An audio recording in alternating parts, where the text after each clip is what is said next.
Mid cap और small cap का universe क्या सच में महंगा हो गया है या अभी भी यहाँ पर मौके हैं, जानेंगे आज की वीडियो में।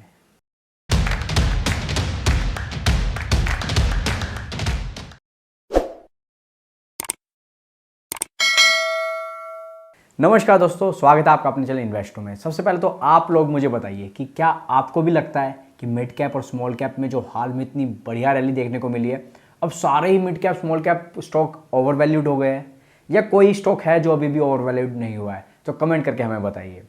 दोस्तों, हर किसी के जवाब पे एक ही नाम है कि यार मिड कैप स्मॉल कैप में तो 3-4 गुना स्टॉक हो गए हैं। 6 महीने में बात करेंगे, कुछ स्टॉक डबल हो चुके हैं, साल 1.5 साल में 3 गुना तक हो चुके हैं। तो अब यहाँ पर तो रिटर्न बनेगा नहीं, अब इसमें बहुत बड़ी करेक्शन आने वाली है, मार्केट क्रैश करेगा तो सबसे पहले इनकी पिटाई होगी। तो ऐसे तरह तरह की बातें बन रही है। लेकिन अगर आप इंडिविजुअल कंपनियों को देखेंगे तो आपको अलग पिक्चर दिखने को मिलेगी। ये बात सही है कि मोस्ट ऑफ द स्टॉक्स महंगे हो चुके हैं मिड कैप स्मॉल कैप में, लेकिन एक रिटेल इन्वेस्टर करे क्या?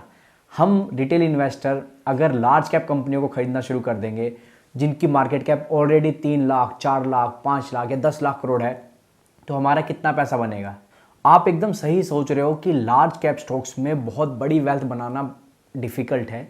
इसलिए रिटेल इन्वेस्टर का टारगेट ये रहता है कि वो small cap mid cap company को ढूंढे। और अब जब हम हर किसी के मुंह से ये बात सुन रहे हैं कि स्मॉल कैप मिड कैप तो महंगा ही हो गई है, तो ऐसे तो आदमी पैसा मार्केट में डालेगा ही नहीं। लेकिन मेरी इस पर डिफर राय है। मैं आपको ये बोल रहा हूँ कि आप इंडिविजुअल कंपनियों को देखो। 90% कंपनियां मैं मानता हूं कि वैल्यूएशन उनके स्ट्रेच हो गए, लेकिन अभी भी 10-15% कंपनियां ऐसी है जो कुछ टाइम से रिजल्ट कंटिन्यूसली बढ़िया आ रहे थे, लेकिन उनके वैल्यूएशन जो थोड़े से स्काई रॉकेट हो गए थे, वो वैल्यूएशन वाइज उनमें करेक्शन आई है। री रेटिंग होने की बजाय डी रेटिंग हुआ है। जो 80 का पी मल्टीपल हो गया था, लगातार नंबर्स अच्छा है, अर्निंग अच्छा है, उसकी वजह से उनका पी मल्टीपल 50-60 की रेंज में या 40 की रेंज में आ चुका है। और वहाँ पर ज़्यादा स्टॉक प्राइस वाइज मूवमेंट आपको देखने को नहीं मिली है, वहाँ पर आपको अभी भी मौके मिलेंगे।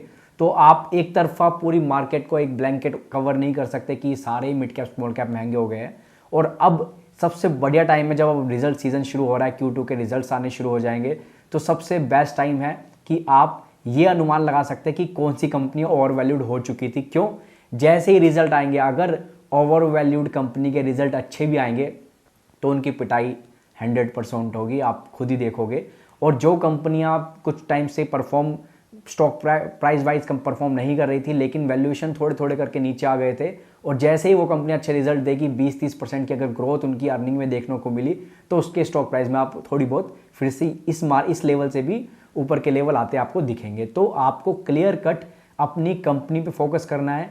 वैल्यूएशन स्ट्रेच है, 90% कंपनियों के स्ट्रेच है, लेकिन कुछ कंपनियां ओवर वैल्यूड है, कुछ कंपनियां अभी भी आपको रीजनेबल तो नहीं बोलूँगा, लेकिन एक जिसे कहते हैं ना कि ना ही बहुत ज़्यादा वैल्यूएशन ना ही बहुत कम वैल्यूएशन है, तो उस लेवल पे अभी भी कंपनियां। और ऐसे में अगर वो कंपनियां 20-30% से ऊपर की ग्रोथ अर्निंग में दिखा देती है, तो फिर आप जो एक्सपेक्ट कर रहे थे, देखो हाई वैल्यूएशन का मतलब क्या होता है कि हमारी एक्सपेक्टेशन है कि ये कंपनी बहुत 30-40% के रेट से ग्रो करती दिखेगी।